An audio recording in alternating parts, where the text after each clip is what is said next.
अस्सलाम वालेकुम।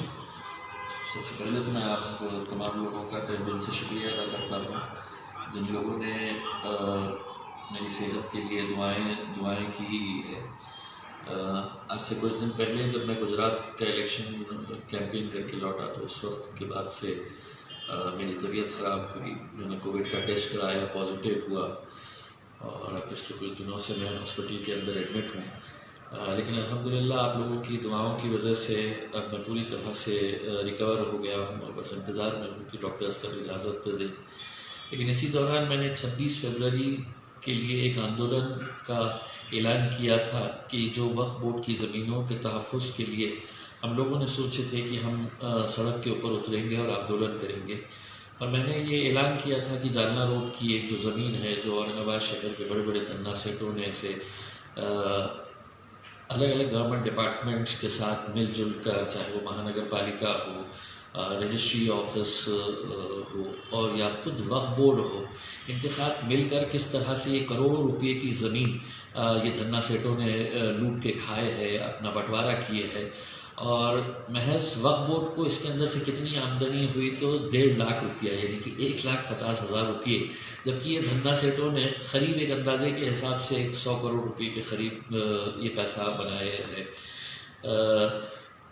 मैंने जब ये ऐलान किया पूरे सबूतों के साथ, उसके बाद कैसी कैसी साजिशें हो रही है कि किस तरह से मामले को निपटाया जाए और कहीं हमने सड़क के ऊपर नहीं आना चाहिए। मैंने उस वक्त ऐलान किया था कि मैं अकेला नहीं बैठूंगा, मेरे साथ कम से कम 1000 लोग बैठेंगे, क्योंकि मुझे खुशी है कि जितना हमने रजिस्ट्रेशन किया है वो 1000 लोगों से ज़्यादा इस मुद्दे के ऊपर बैठने के लिए तैयार है। क्योंकि ये कोई सियासी मुद्दा नहीं है, ये एक गरीबों से जुड़ा हुआ मुद्दा है कि हमारी ज़मीन अपनी आँखों के सामने हम लुटता बर्बाद होता हुआ देख रहे हैं चंद लोगों की वजह से। उसमें वक्फ बोर्ड के जो कर्मचारी है वो सबसे ज़्यादा दोषी है। वो इतने बेईमानी में लिप्त हो चुके हैं कि उन्हें अब किसी का डर और खौफ सता नहीं रहा है। आप सोचिएगा कि जिस ज़मीन के ऊपर करोड़ों रुपये ये धन्ना सेठ कमा रहे हैं, उस वक्फ बोर्ड को महज 1.5 लाख रुपये अगर मिल रहा है तो ये अंदर से कितनी कमाई कर रहे हैं। उसमें चाहे वक्फ बोर्ड के पुराने मेंबर्स हो, वक्फ बोर्ड के पुराने चेयरमैन हो, वक्फ बोर्ड के अधिकारी हो, ये सब इसके अंदर शामिल है। किसी न किसी को तो खड़े रहने की ज़रूरत थी और मैंने सोचा था कि मैं इंशाल्लाह इसकी शुरुआत करूँगा।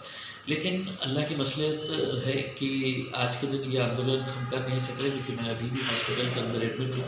लेकिन मैं तमाम उन नौजवानों को जिन लोगों ने मुझ पर यकीन किया है, मैं आपको यकीन दिलाता हूँ कि आने वाले कुछ दिनों के अंदर हम दोबारा सड़कों के ऊपर उतरेंगे और पूरी ताकत के साथ उतरेंगे। लोग मुझसे ये सवाल करते हैं कि अब आप तो वक्फ बोर्ड के मेंबर बन गए हैं।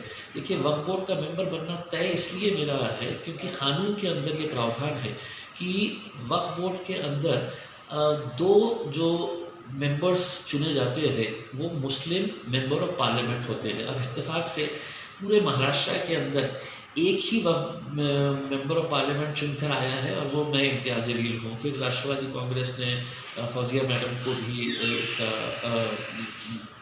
MP का पद दिए है। राज्यसभा का तो 2 MP हो गए, तो स्वाभाविक है हम दोनों के अलावा कोई तीसरा उसमें जा नहीं सकता था।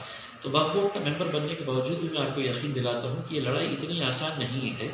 एक लड़ाई अंदर लड़ना पड़ेगा जो मुझे अकेले लड़ना पड़ेगा, और एक लड़ाई सड़कों के ऊपर लड़ना पड़ेगा जो मैं आपके साथ लड़ना चाहता हूँ। तो आप यकीन करिएगा ये आंदोलन जारी रहेगा, पूरी ताकत के साथ रहेगा। और अगर आप लोग इस आंदोलन के अंदर नहीं है तो मैं अकेला कुछ नहीं कर पाऊँगा, और अगर आप लोगों के साथ है तो इंशाल्लाह मैं आपको यकीन दिलाता हूँ कि ये लोगों के ऊपर कार्रवाई किए बगैर हम खामोश नहीं बैठेंगे। लेकिन इसको किसी एक राजनीतिक पक्ष का मुद्दा ना समझते हुए जो भी लोग गरीब, यतीम, बेवाओं के लिए फ़िक्रमंद है, जो चाहते हैं कि उन ज़मीनों के ऊपर स्कूल्स खुले, कॉलेजेस खुले, हॉस्पिटल्स खुले, वहाँ पे गरीबों के लिए, गरीब पत्रकारों के लिए वहाँ पर कॉलोनीज़ बनाई जाए, ज़रूरतमंदों को उसका फ़ायदा हो सके, ये सब चीज़ों के लिए अगर इसका इस्तेमाल हुआ तो बेहतर रहेगा। मैं आपको फिर से आपको यकीन दिलाता हूँ कि इंशाल्लाह बहुत जल्द एक बार पूरी तरह से ये सेहत इजाज़त दे देती है कि मैं सड़क के ऊपर बैठूँ तो मैं यकीनन बैठूँगा।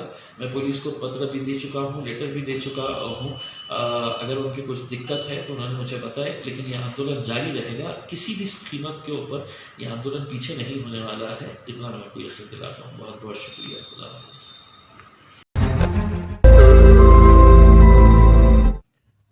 रोज नई खबरों को देखने के लिए हमारे औरंगाबाद समाचार चैनल को सब्सक्राइब कीजिए और नोटिफिकेशन पाने के लिए हमारे बेल आइकन को दबाइए ताकि हर खबर की नोटिफिकेशन आपको मिलती रहे।